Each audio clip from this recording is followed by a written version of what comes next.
Yeah, don't you wish you were me? No. So we get to just have a conversation when we're calling a leader one-on-one. And one of the things that was struck me most is Henry Ford, never known as being a great liberal, had a thing called the wage laws. But basically what he did is overnight created the middle class in America by changing wages from $1 a day to $5 a day for over 20,000 employees. Because he looked at it and said the wage effect was that he had to think of his people as customers, and he couldn't sell things without that model. That social responsibility, the leadership of how you drive not just your own business, but through the decisions you make, affect the rest of the community. You led with healthcare, you led with higher wages, with flex time, great benefits. Have you seen it as an impact on the industry? Well, first off, I would say, and I think people are surprised by this, but we can prove it year in and year out, that the decisions we've made about the environment, social responsibility, our commitment to the continent of Africa, the way we purchase coffee, healthcare, and other things that we've done, we can absolutely quantitatively prove this has been good for business and good for the bottom line. Now, you have to have faith and confidence that these decisions are the right ones to do. But the truth of the matter is that I haven't seen a groundswell of support for these kinds of practices within the industry that we operate in. And in fact, I think certain companies have tried to kind of wrap themselves in the cloth of this without the authenticity of it. And it kind of hurts you in a way because they're trying to compete on a level playing field with you, but they're not investing nearly as much. So the bottom line is that with regard to competition and the other companies in the industry, we've just said we're not going to allow other forces to define who we are. We're going to do the right thing. And over time, our customers will realize the authenticity and the leadership of our company. Part of that is that you've come back. The first book was all about building a company. The second book is more about how to save a company. As many other people in the room have faced challenges of transformation, of turnarounds, how do you look at this thing? You say you like the challenge of survival. It gives you backbone. And how do you instill that same sense in your people? Well, I might have said I like the challenge of survival, but nobody wants to go through what we've gone through. But having gone through it, I think it gave the company and the organization a new level of muscle memory and discipline that has made us a strong organization. In the first month I came back, I was reading a magazine somewhere, and I saw this poster in the magazine, and it turned out to be a great metaphor for what we're doing. And I blew the poster up and put it in the boardroom of Starbucks. And what it was a picture of somebody's hands in mud with the line that said, "Success will only come to those people willing to get their hands dirty." Now, Starbucks employs 200,000 people around the world. I can't expect 200,000 people to understand what it was like when we were starting and building the company. But I have to be able to tell that story to people, and that is, in the first year we were opening up stores, my wife was pregnant, we had no salary, and we were trying to decide which vendor to pay, and basically telling a story to one vendor versus the other, and literally fighting for survival. Now, I mentioned in my remarks that in the years 2000 and 2005, I can tell you, nobody at Starbucks was in the mud. They were driving fancy cars, building big houses, and doing all kinds of things as a result of the success of the last 25 years. We had to get back in the mud. Now, in addition to that, as the leader, my responsibility was, as a fiduciary to the shareholders and the other 200,000 people who were relying on us as leaders to save and preserve the company. So when I realized that certain people, good values, but perhaps they just were unwilling at this time in their life or career to get back in the mud. I made some changes. And I'm here to tell you that when I arrived back at Starbucks in January of '08, I had 11 direct reports. And 6 months later, 9 of them were gone. Good people, but they just did not believe that we were capable of turning it around. And they didn't have the just inner fight to do what was going to be necessary and make the sacrifice. And that sort of role model that you're willing to make the tough choices, including friends. You said only Dave Olson was the only one who was left from the original days. But one of the things they teach you in all business schools is you got to have a mission statement. You got to be authentic to it and stay to it. And you came back and changed the mission statement of your company. How did you decide that was a crucial thing? Well, it wasn't only the mission statement. I think we developed what we loosely described as a transformational agenda. And the objective was, let's put on one piece of paper what we're going to try and do over the next year or two to turn things around. But the objective was, if you were a president of a division or a part-time 20-hour barista who did not go to college, you could read this, understand it, and most importantly, understand your role and responsibility in it. The mission statement was refined and changed for the time. And I think we all kind of create documents and put things on the wall. This was a living document that we had to begin to institutionalize in the company and begin to measure and reward the right things. One of the dangers of the years that went bad at Starbucks is we were measuring and rewarding the wrong things. And, you know, I did something the first couple of months when I came back that people just thought, this guy really is crazy. We closed every single store in the United States at a cost of $10 million for retraining. Think about that. We said to the world, we're not good enough anymore. We're going to retrain. I'm not talking about retraining on stuff. We're going to retrain on making coffee. That's like training somebody to walk.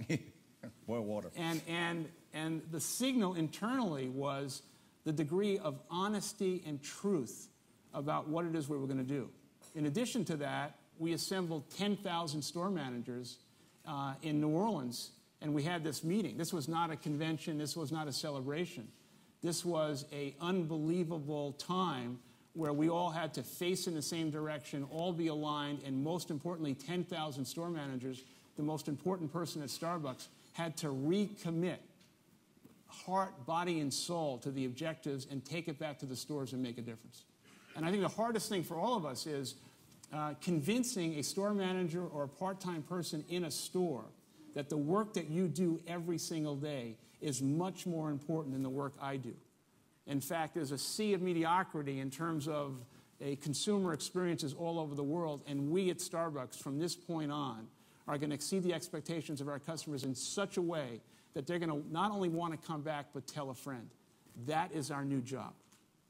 And that is what we're going to measure and reward and celebrate. Not the stock price, not profitability.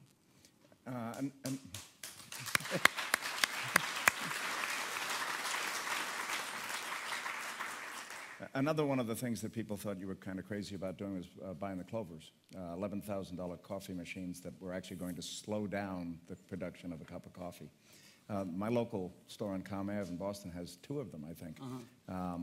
And it's a significant difference. You also lowered the espresso machines, changed the store designs. The place looks different than it did 4 years ago. How did you decide to bet the farm and buy this ridiculously expensive Mr. Coffee machine? Well, you know, I don't have a business degree, and I'm not an MBA. There you go. So, I don't want to. No, I don't either.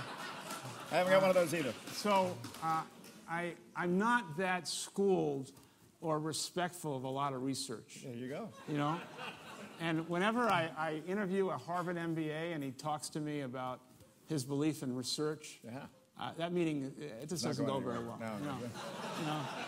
No. But anyway,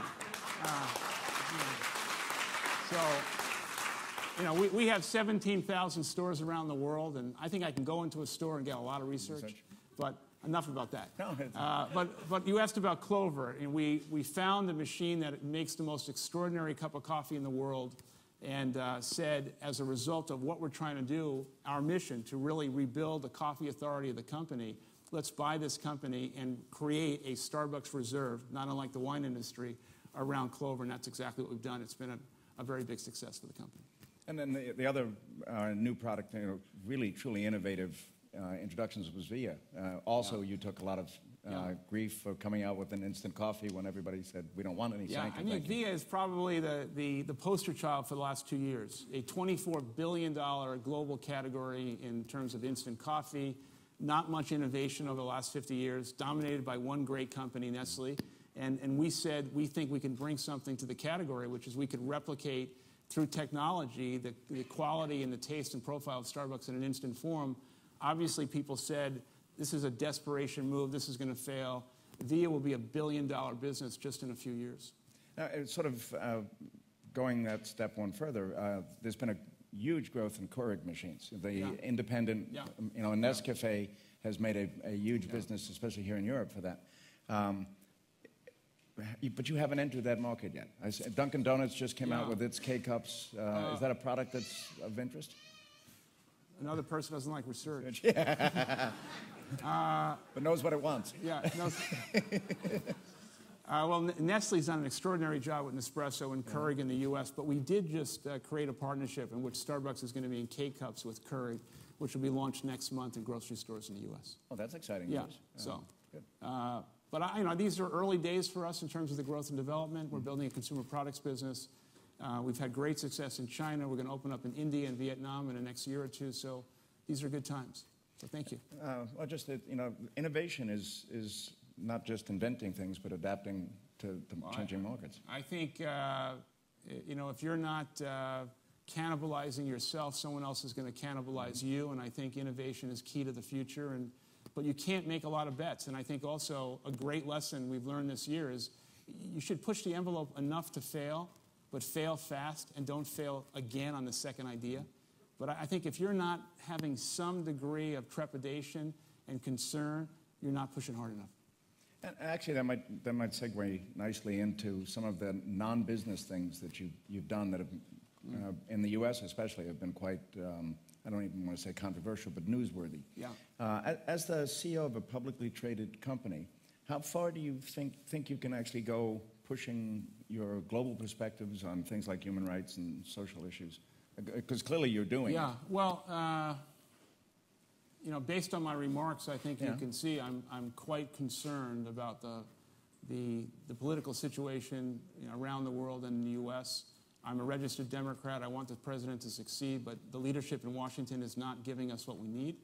And I felt strongly that we have a role to play based on civility and respect and not taking a position, just encouraging the leadership within Washington to do the things necessary to preserve the American dream.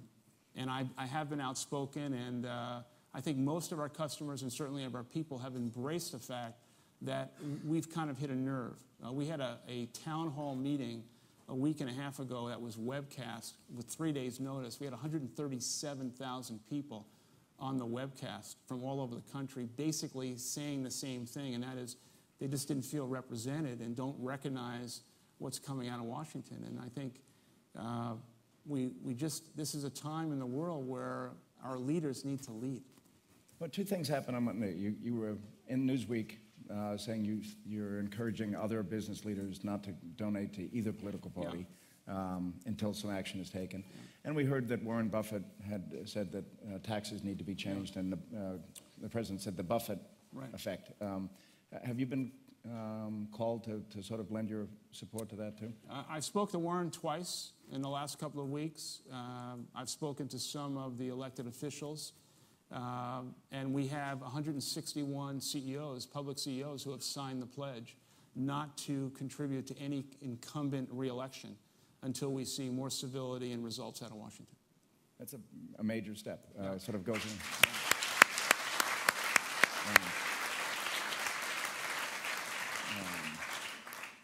in. And we oftentimes don't see business leaders talking about issues that are important to the I just don't think this is a time when business leaders or citizens should be quiet. I think we have to remember something. They work for us. Mm-hmm. Yeah. Sometimes they forget. And And that's true. We see the same thing happening, as you mentioned, in most of the Western democracies are at a crisis point. When we look at the social challenges, how do we rebuild a sense of commonwealth, especially when we've seen these two outliers and who's loudest gets to talk? But there's that sense of we're all in this together. How do we rebuild it? I think the majority of people are quiet, and the vocal minority on both sides is capturing the dialogue in the world. And I think what I'm trying to do is get people to realize that if their voice is not heard and heard soon, there could be unintended consequences. And this is a very fragile time in which not only the leaders need to lead, but basic people need to understand that we need to be represented, and we're not going to be represented unless you're heard. Do you encourage the store managers to get involved in community action? Not to community action. The store managers have access to discretionary funds to support local activities, but nothing political. No, I mean just community oriented. Absolutely. Yeah. Do you, as an organization, choose 3 or 4 national? I think it's really at their discretion. And hopefully they'll make good decisions. Yeah, but is it something it's not? Actually, I don't think it's in one of the mission statements. No, but it's encouraged, and people understand that. Okay, because I'm encouraging my student groups, all the professional groups, that they are required this year to do some community service pro bono work as part of their professional development. Yeah. And sometimes it's, with as many stores as you have. Well, if you're asking about community service, there is certainly a innate understanding within the entire company about community service hours and what we do. Yeah. Okay, but it's not there's no corporate directive from it. No. And that actually gets a little bit. This morning I talked about the removal of trust in institutions, and that we've sort of lost. Especially in the Western democracies, our belief in church, government, news, corporations. Absolutely. How do we rebuild trust between us and the institutions that we used to? Do we have to create new institutions? I don't think we need to create institutions, but I think people need to realize that we're living at a time right now where trust, as you just said, is at the lowest level of historical perspective, in addition to the fact that poverty levels are also at the lowest level. I think people are so hungry for leadership that if leaders emerge with great truth and authenticity and transparency, trust is going to be there because people want it. But as we know, trust is something that takes a long time to build and seconds to lose, and you've got to be consistently honest. And I think people want that, and they deserve it. And I think in building an organization of any kind today that is sustainable and endures, there has to be an understanding throughout the organization that people believe in the leaders. I have 3 kids who are of that generation while they're in college now, and my sense of watching them grow up is they were less imbued with a sense of individualism and more of a what do we think mindset. There is a community generation that's asking for more ability to act in that sort of way, and it's part of hospitality is basically the love of others. We can't be in business without opening our doors. Servant leadership. Servant leadership. It's a major component of what we teach. And it seems like we're actually, as an industry, poised to help bring back the sense of love of others, love the stranger. And so how do you get that into 200,000 employees? You can't prescribe that. I think every organization has a memory, not unlike a young child. I think the first 3 weeks of an employee's life, especially in our related industry, that imprinting period is key. I think if it goes bad in the first 3 weeks, it's almost impossible to bring it back. If people understand the responsibility as managers, as leaders, to make those first 3 weeks right, I think we have a great chance. But I think the culture of our organization self-selects those people that are consistent with the culture and audits people out. But again, it gets back to the leaders recognizing, rewarding, and celebrating the behaviors that you want the organization to be known for. We used to say that Starbucks hired its customers. I think that's true. And that was why there was a seamlessness between the two. I don't have a watch. Do we have a few minutes for? I think we're about done. We're about done? I knew we were getting close. Okay. So, we have time for one or two? Sure. Do we have a question or two that we could get from the crowd before we let them go? You get very short, quick question. Anybody have one that's right there? Hi. Quick, and then we'll let you go. I would like to know if in which way you see Starbucks in the next 10 years, and which is the role of food inside Starbucks in the future. I think Starbucks will always be known for its coffee authority. I said publicly yesterday in a speech I gave in Spain that I think acquisitions will be a part of the near future of the company. We're sitting with $2 billion in cash, no debt. I think there are opportunities that we will examine within food and beverage. Why are you crying? I think there's a significant opportunity to enhance the food presentation of our stores, and I think the area of great interest is health and wellness, bringing healthier options into our stores. And our customers really want it, and I think we have a license to play in that area. Mm-hmm. One more? No. Then we're done.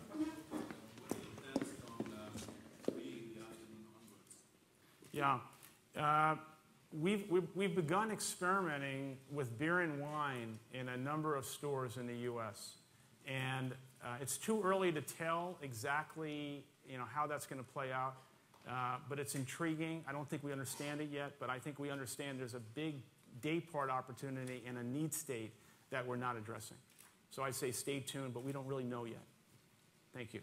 Okay. Thank you very much. Thank you. Thank you. Thank you. Thanks. That's great. I don't have a business degree.